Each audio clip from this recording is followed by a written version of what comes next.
नमस्कार विद्यार्थी मित्रांनो, आपल्या यूट्यूब चॅनलवर तुमच्या सगळ्यांचं हार्दिक स्वागत आहे।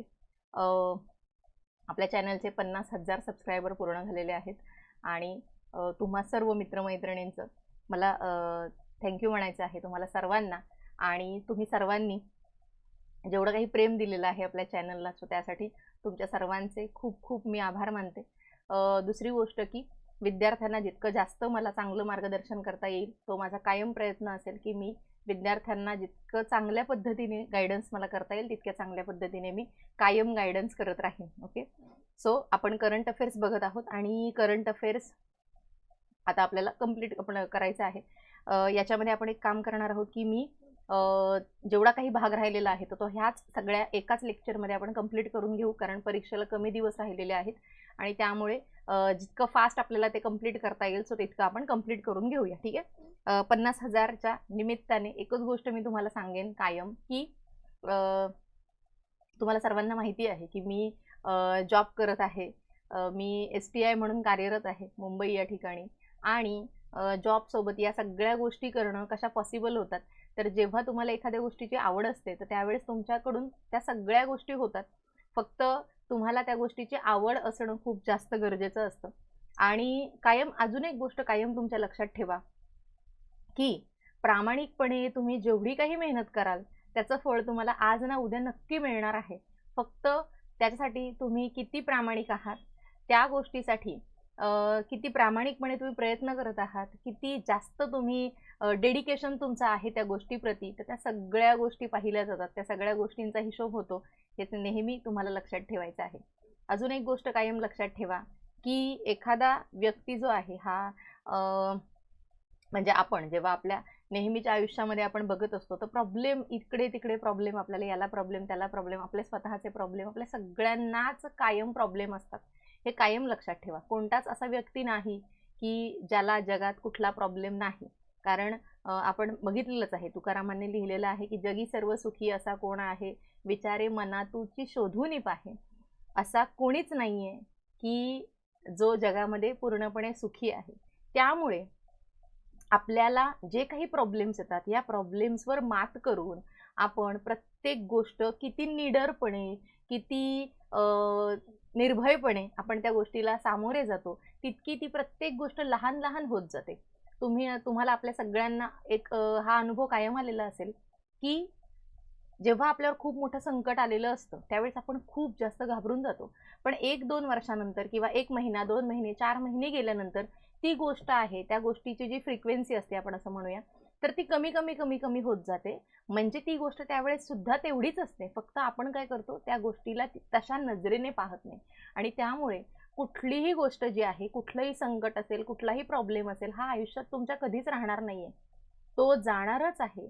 पण त्यावेळेस तुम्ही ती गोष्ट कशी टॅकल करता, कारण आयुष्यात फक्त एक प्रॉब्लेम आला आणि सगळं संपलं, किंवा एक माझ्या आयुष्यामध्ये असं मोठं संकट आलं आणि सगळंच संपून गेलं, असं कधीच होत नाही, कधीच होत नाही। प्रत्येकाच्याच लाईफमध्ये प्रॉब्लेम येणार असतात, फक्त ही गोष्ट आहे की तुम्ही त्या सिच्युएशनला कसं हँडल करता। फक्त एकच गोष्ट मला असं वाटतं मी तुम्हाला माझ्याकडून सांगू इच्छिते की प्रॉब्लेम तुम्हाला येणारच आहे, फक्त जेव्हा तुमच्यावर प्रॉब्लेम येईल तेव्हा अजिबात खूप जास्त अग्रेसिव्हली किंवा खूप जास्त इंटेन्सिव्हली त्याच्यावर रिॲक्ट व्हायचं नाही। जेव्हा आपण ही गोष्ट करायला शिकलात, म्हणजे आपण ही गोष्ट जेव्हा करायला शिकतो तेव्हा आपल्याला आयुष्यात आलेले प्रॉब्लेम्स फार लहान लहान वाटायला लागतात आणि मग नंतर आपल्याला वाटतं की अरे मी तर किती मोठे मोठे प्रॉब्लेम्स टॅकल करून इथपर्यंत आलेलो आहे। आणि हे तुम्हाला जेव्हा तुम्ही हे सगळं कराल तेव्हा तुम्हाला स्वतःचा जो कॉन्फिडन्स तुमचा आतून जो बिल्ड होईल, हा कॉन्फिडन्स तुम्हाला जगात कोणीच देऊ शकत नाही। हा कॉन्फिडन्स तुमच्या आतूनच येत असतो। म्हणजे प्रत्येक व्यक्ती, म्हणजे आपण इतक्या सगळ्या आजूबाजूला जी काही लोक बघतो, तुम्ही बघा की प्रत्येक माणसाचं जे वर्तन आहे, प्रत्येक माणसाचं बिहेवियर जे आहे, हे प्रत्येकाचं वेगळं आहे, प्रत्येकाचं वेगळं आहे। आणि त्याचं ते कशामुळे बनलंय, कारण त्याने त्याच्या आयुष्यामध्ये अनुभवलेल्या त्याच्या जीवनातल्या प्रसंगांवरून, त्याच्या अनुभवावरून त्याचं आयुष्य समृद्ध झालेलं असतं। आणि जेवढं जेवढं आपण आयुष्यामध्ये प्रत्येक गोष्टीवर मात करत जातो, प्रत्येक संकटावर मात करत जातो, प्रत्येक दुःख आपण बाजूला सरून जेव्हा आपण हसत मुखाने पुढे पुढे पुढे पुढे सरत जातो, तेव्हा जो तुम्हाला कॉन्फिडन्स येतो ना, हा कॉन्फिडन्स तुम्हाला आयुष्यात कधीच दुसरा कुठूनही मिळणार नाही। आणि हा तुम्हाला कोणीही शिकवू शकत नाही, हा अजिबात तुम्हाला कुठेच मिळू शकत नाही, हा फक्त तुमच्या आतमध्ये आहे. आणि तो तुम्हाला तेव्हाच येईल तेव्हा जेव्हा तुम्ही निडरपणे, निर्भयपणे प्रत्येक गोष्टीला समोर जायला शिकाल, आणि तेव्हाच तुम्हाला तो आतमधून कॉन्फिडन्स येणार आहे. आणि लक्षात ठेवा, हा जो कॉन्फिडन्स येतो की नाही, या कॉन्फिडन्सच्या जोरावर तुम्ही आयुष्यात काहीही मिळवू शकता, काहीही मिळवू शकता, अगदी काहीही मिळवू शकता. ओके, सो आपण स्टार्ट करूया. आता आपण मला वाटतं इथपर्यंत बघितलेलं होतं की पुरस्कार जे आहेत तर त्या पुरस्कारांपर्यंत बघितलेलं होतं, आणि आता आपल्या पुढच्या शासकीय योजना ज्या आहेत तर त्या शासकीय योजनांपासून आपण सुरुवात करूया.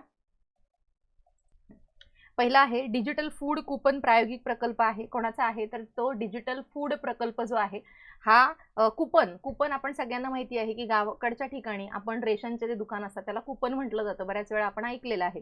सो हे जे कुपन प्रायोगिक त्यांनी म्हटलेलं आहे तर तो RBI आणि गुजरात सरकारचा हा उपक्रम आहे, ज्याच्यामध्ये आपली जी सार्वजनिक वितरण योजना आहे, म्हणजे आपण ज्याला पब्लिक डिस्ट्रीब्युशन स्कीम म्हणजेच काय रेशनचं दुकान, बरोबर, PDS आपण ज्याला म्हणतो, तर ती सिस्टीम इझी करण्यासाठी म्हणून हा प्रकल्प जो आहे हा RBI आणि गुजरात सरकार या दोघांच्या सहकार्याने राबवला जाणार आहे, ज्याच्यामध्ये जी काही लोक आहेत RBI द्वारे तयार केलेले डिजिटल कुपन थेट लाभार्थ्यांच्या खात्यात प्रोग्रामेबल डिजिटल करन्सी म्हणून जमा होणार आहेत.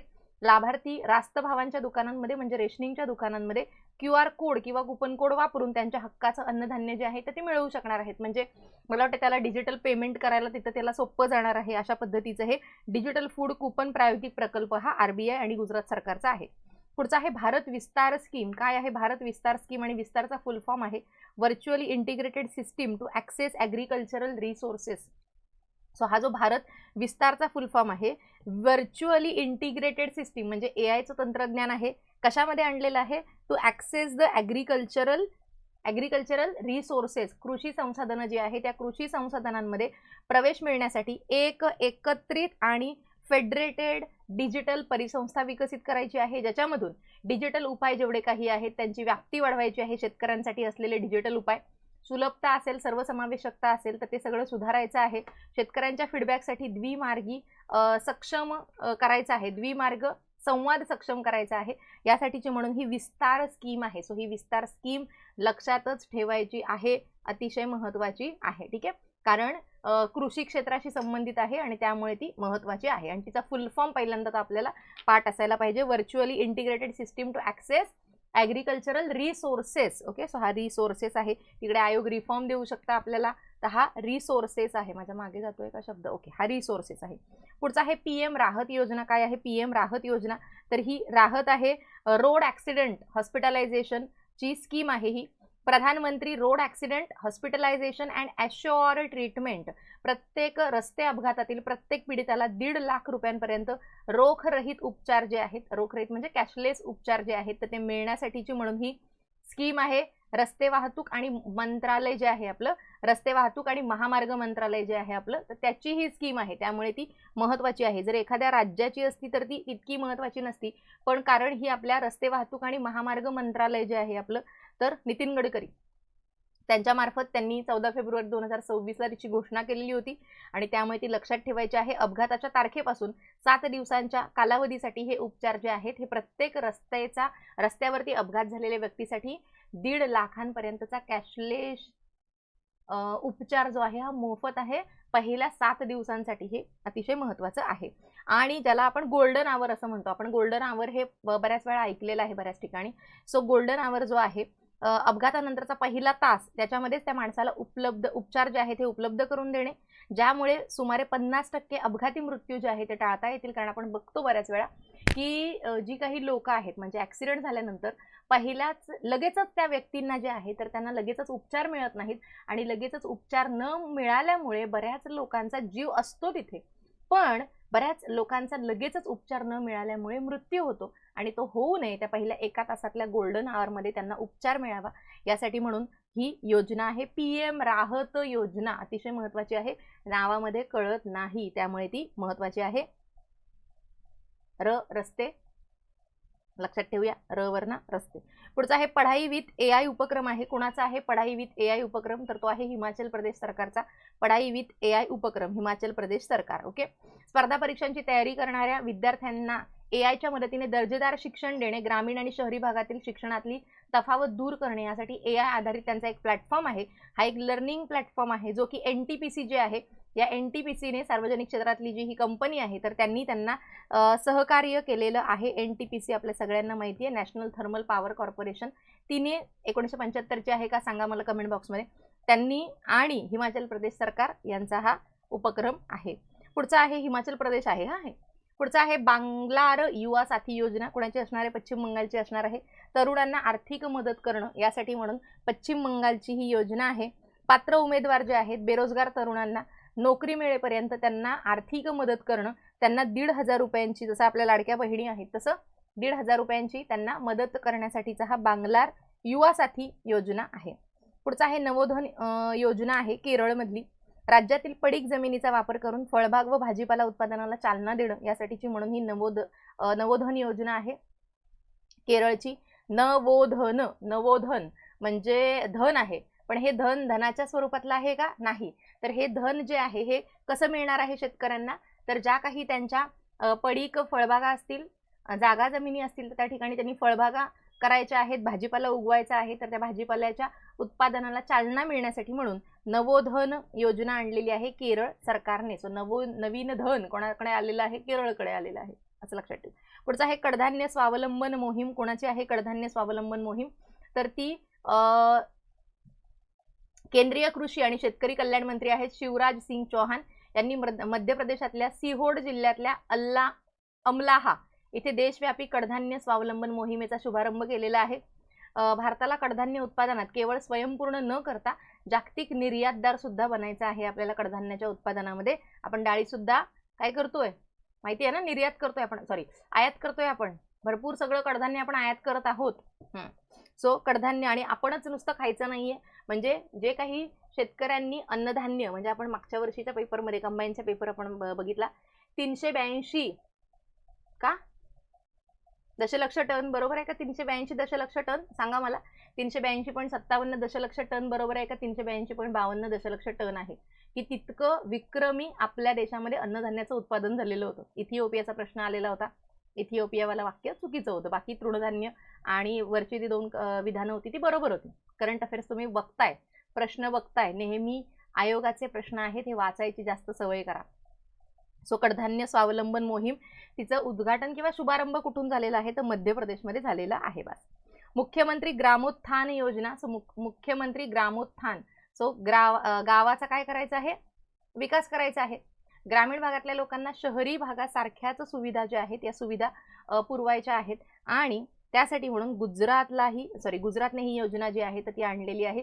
ग्रामीण भागातील नागरिकांना शहरांप्रमाणेच आधुनिक सुविधा उपलब्ध करून देणे आणि ग्रामीण शहरी विकासातील दरी दूर करणे यासाठी म्हणून मुख्यमंत्री ग्रामोत्थान योजना ही आहे. पुढचा आहे स्त्री सुरक्षा योजना, केरळची आहे. मासिक पेन्शन योजना आहे. दरमहा 1,000 रुपये याच्यात दिले जाणार आहेत. कुणाला दिले जाणार आहेत? तर सेम आपल्या लाडक्या बहिणीसारखंच आहे. 35 ते 60 वर्ष असलेल्या ज्या काही महिला आहेत तर त्या महिलांसाठीची. आता इथे बघा स्त्री सुरक्षा योजना असं दिलेलं आहे, पण पात्र इथं कोण आहे हे याच्यात दिलेलं नाहीये. सो स्त्री सुरक्षा आहे म्हटल्यावर महिलाच असणार आहेत त्या. सो 35 ते 60 वर्षातल्या पात्र महिलांना दर महिन्याला 1,000 रुपये दिले जाणार आहेत. पुढचा आहे संपूर्णता अभियान. व्हेरी IMP आहे संपूर्णता अभियान. नीती आयोगाचा आहे, त्यामुळे अतिशय महत्त्वाचं आहे. कुणी आणि कशासाठी आणलेलं आहे? तर नीती आयोगाची ही मोहीम आहे संपूर्णता. पण कशात आणायची संपूर्णता आपल्याला? तर देशातील महत्वाकांक्षी जिल्हे आणि महत्वाकांक्षी ब्लॉक्समध्ये निवडक निर्देशांक 100% साध्य करणं. मग याच्यामध्ये 112 महत्वाकांक्षी जिल्ह्यांची नियुक्ती केली गेलेली आहे, म्हणजे त्यांची निवड केली गेलेली आहे. ही जी संपूर्णता अभियान आहे 2.0, कारण नीती आयोगाचा आहे सो त्यामुळे जास्त महत्त्वाचं आहे. काय आणि कुठले याच्यामध्ये निर्देशांक आहेत? ज्या निर्देशांकांची आपल्याला या 112 महत्वाकांक्षी जिल्हे आणि 513 महत्वाकांक्षी ब्लॉक्स जे आहेत, तालुके जे आहेत, याच्यामध्ये हे राबवलं जाणार आहे 2024 पासून. लक्षात ठेवा 2024 पासून 90 महिन्यांसाठी 90 दिवस आहेत. 90 महिने म्हणाले मी. सो 90 दिवस आहेत. हा 90 दिवसांचा एक कार्यक्रम जो आहे तर तो, तर हे जे 90 दिवसांचं अभियान आहे. तर हे 90 दिवसांचं अभियान जे नीती आयोगाचं होतं, जे 14 एप्रिल 2026 पर्यंत चालणारी 3 महिन्यांची एक सघन देशव्यापी मोहीम आहे. त्याच्यामध्ये आरोग्य आहे, पोषण आहे आणि शिक्षण आहे. तर हे जे 3 निर्देशांक आहेत कोणकोणते? आरोग्य, त्यानंतर आहे दुसरं पोषण आणि तिसरं आहे शिक्षण. तर हे जे 3 निर्देशांक आहेत, ह्या 3 निर्देशांकांमध्ये आपल्याला या 112 जिल्ह्यांमध्ये काही योजना राबवून या 3 निर्देशांकांमधली आपली जी क्रमवारी आहे किंवा जी आपली प्राप्त किंवा उद्दिष्ट जी आहेत आपल्याला, ती उद्दिष्ट आपल्याला प्राप्त करायची आहेत, आपल्याला लक्ष्य साध्य करायचे आहेत. ओके, सो यासाठी म्हणून संपूर्णतः अभियान होतं 2.0. कधी याची समाप्ती झाली असा प्रश्न येऊ शकतो? 14 एप्रिल 2026 ला. कधी याची सुरुवात झाली? 28 जानेवारी 2026 ला. आणि 14 एप्रिल 2026 ला डॉक्टर बाबासाहेब आंबेडकर यांच्या जयंतीच्या दिवशी याची समाप्ती झालेली आहे. याच्यामध्ये शाश्वत विकास उद्दिष्ट असतील SDG साध्य करण्यासाठी वंचित ग्रामीण भागांपर्यंत सेवा पोहोचवायच्या आहेत, शेवटच्या टप्प्यांपर्यंत त्याची सुधारणा करायची आहे. बाल पोषण योजना असतील, ICDS सारख्या अंगणवाडीच्या योजना असतील, त्यानंतर जन्माच्या वेळी वजनाची नोंदणी करणं असेल, TB असेल, त्यांना रुग्णांना सूचना देणं असेल, आरोग्याची स्वच्छता असेल, तर या सगळ्या गोष्टींच्या बाबतची ही संपूर्णता अभियान जे आहे, संपूर्णता अभियान नीती आयोगामार्फत राबवलं गेलेलं आहे. बाकी ह्या सगळ्या गोष्टी ज्या आपण एक्स्ट्राच्या घेतल्या त्या पुस्तकामध्ये नाही आहेत. पुढचं आहे नमो लक्ष्मी योजना. सो नमो लक्ष्मी म्हटलं की गुजरात मुलींचं सक्षमीकरण करण्यासाठीची योजना आहे. कोणत्याही मुली आहेत या कोणत्याही मुलींचं शिक्षण अर्धवट राहू नये यासाठी म्हणून नमो लक्ष्मी योजना जी आहे, नमो लक्ष्मी योजना गुजरात सरकारची होती. पुढचा आहे ULI प्रकल्प. कसला आहे? युनिफाईड लेंडिंग इंटरफेस आहे हा. हे एक डिजिटल तंत्रज्ञान व्यासपीठ आहे जे कर्ज देणाऱ्या बँका आणि ग्राहकाची आर्थिक माहिती देणाऱ्या संस्था यांच्यामध्ये एक सूत्रता आणता येईल. म्हणजे बघा केवढा मोठा इंटरफेस आणि किती काय म्हणू त्याला आपण, किती ब्रॉड डेटा याच्यामध्ये असेल. बघा याच्यामध्ये विचार करा, जे कर्ज देणाऱ्या बँका आहेत त्या बँका आणि ग्राहकांची आर्थिक माहिती देणाऱ्या संस्था. मग आर्थिक माहिती देणाऱ्या संस्था कोणत्या कोणत्या? तर आपण बघा वेगवेगळे ॲप असतात. त्या वेगवेगळ्या ॲपमध्ये आपण आपली जी माहिती आहे किंवा तुम्हाला लोन पाहिजे का, तुम्हाला कर्ज पाहिजे का, म्हणून तर मग तुम्ही किती कर्ज घेण्यासाठी पात्र वगैरे आहात, तर असं भरपूर सारे ॲप्स तुम्हाला नोटिफिकेशन पाठवत असतात. बरेचशा अशा गोष्टी तुम्हाला मोबाईलवरती दिसत असतात. तर ह्या सगळ्या ज्या गोष्टी आहेत, तर ह्या सगळ्या गोष्टींच्या आधारावरती आपली माहिती जी आहे, आपला डेटा जो आहे हा गोळा केला जातो. आणि मग तुम्ही 10 लाख रुपये 20 लाख रुपये कर्जाला पात्र आहात, तुम्हाला लगेच कर्ज पाहिजे का, लगेच तुम्ही कागदपत्र भरा आणि लगेचच कर्ज घ्या, विदाऊट कागदपत्र कर्ज घ्या, विदाऊट सॅलरी स्लिप कर्ज घ्या, असं जे काही सगळं आपण बघतो. तर ह्या सगळ्या ज्या काही कर्ज देणाऱ्या बँका आणि ग्राहकांची आर्थिक माहिती देणाऱ्या संस्था याच्यामध्ये एक सूत्रता आणण्यासाठी म्हणून हा ULI जो प्रकल्प आहे तर तो आहे. याच्यामध्ये रिझर्व्ह बँक इनोव्हेशन हब जो आहे तर ती याचा विकास करत आहे, रिझर्व्ह बँक इनोव्हेशन हब. पुढचा आहे अक्कापडे योजना. कुणाची आहे अक्कापडे योजना? तर ती कर्नाटक सरकारची आहे. याचा अर्थ आहे मोठ्या बहिणींचे पथक. सार्वजनिक ठिकाणी महिला आणि लहान मुलांचं रक्षण करणं यासाठी म्हणून पथकामध्ये केवळ महिला पोलीस कर्मचारी आणि महिलांचे होमगार्ड जे आहेत ते महिला होमगार्ड्स असणार आहेत. यासाठीची म्हणून अक्कापडे योजना जी ही आहे. सो अक्कापडे म्हणजे पडणार नाही तर रक्षक आहेत ते. मोठ्या बहिणीचे पथक आहे ते, पथक आहे ते जे की महिला आणि मुलींचं रक्षण करेल असं. पुढचा आहे मुख्यमंत्री समृद्ध पंचायत राज अभियान. 6 ऑगस्ट 2025 ला त्याची सुरुवात झालेली होती. कुठला आहे? महाराष्ट्राचा आहे. महाराष्ट्र सरकारची ही योजना आहे. 17 सप्टेंबर ते 31 डिसेंबर. 17 सप्टेंबर काय नरेंद्र मोदी यांचा वाढदिवस आणि 31 डिसेंबर याच्या निमित्तानेच ती तशी सुरू केलेली होती आणि तिला 31 मार्च 2026 पर्यंत मुदतवाढ दिलेली आहे. कारण ती 31 डिसेंबर 2026 पर्यंतची योजना होती. माझ्या मागे जात आहे का? तर त्याच योजनेला मुदतवाढ दिलेली आहे 31 मार्च 2026 पर्यंत. पुढचा आहे संस्कार शाळा. कुठल्या आहेत? आसामच्या आहेत संस्कार शाळा. सो आसामला संस्कार शाळा कार्यक्रम जो आहे हा आसामचे जे राज्यपाल आहेत लक्ष्मण प्रसाद आचार्य यांच्या हस्ते मुलांमध्ये नैतिक आणि सांस्कृतिक सामाजिक जाणीव वृद्धिंगत व्हावी यासाठीचा म्हणून संस्कार शाळा हा उपक्रम आहे. आसामचा आयोग काहीही विचारू शकतं आपल्याला. पुढचा आहे बालविवाह मुक्त भारत अभियान जो आहे याच्यामध्ये 2030 पर्यंत आपल्याला बालविवाह मुक्त भारत बनवायचा आहे. त्याच्यामध्ये बालोद आहे छत्तीसगड मधला जो की पहिला जिल्हा आहे जो की बालविवाह मुक्त ठरलेला आहे, बालोद. त्यानंतर सूरजपूर जो आहे छत्तीसगडचा, दोन्ही पण छत्तीसगडचेच आहेत, तिथल्या 75 ग्रामपंचायती ज्या आहेत त्या 75 ग्रामपंचायती बालविवाह मुक्त झालेल्या आहेत. विचार करा, एखाद्या आदिवासी भागातला एखाद्या असा कमी विकसित आपण म्हणूया अशा भागातला इतका मोठ्या ग्रामपंचायती, इतके मोठे तालुके, जिल्हे जे आहे ते बालविवाह मुक्त झालेले आहेत. पुढचा आहे skill the nation AI challenge आहे. Skill the nation AI challenge राष्ट्रपती द्रौपदी मुर्मू यांनी स्किल द नेशन या उपक्रमाचा शुभारंभ केलेला आहे 1 जानेवारी 2026ला.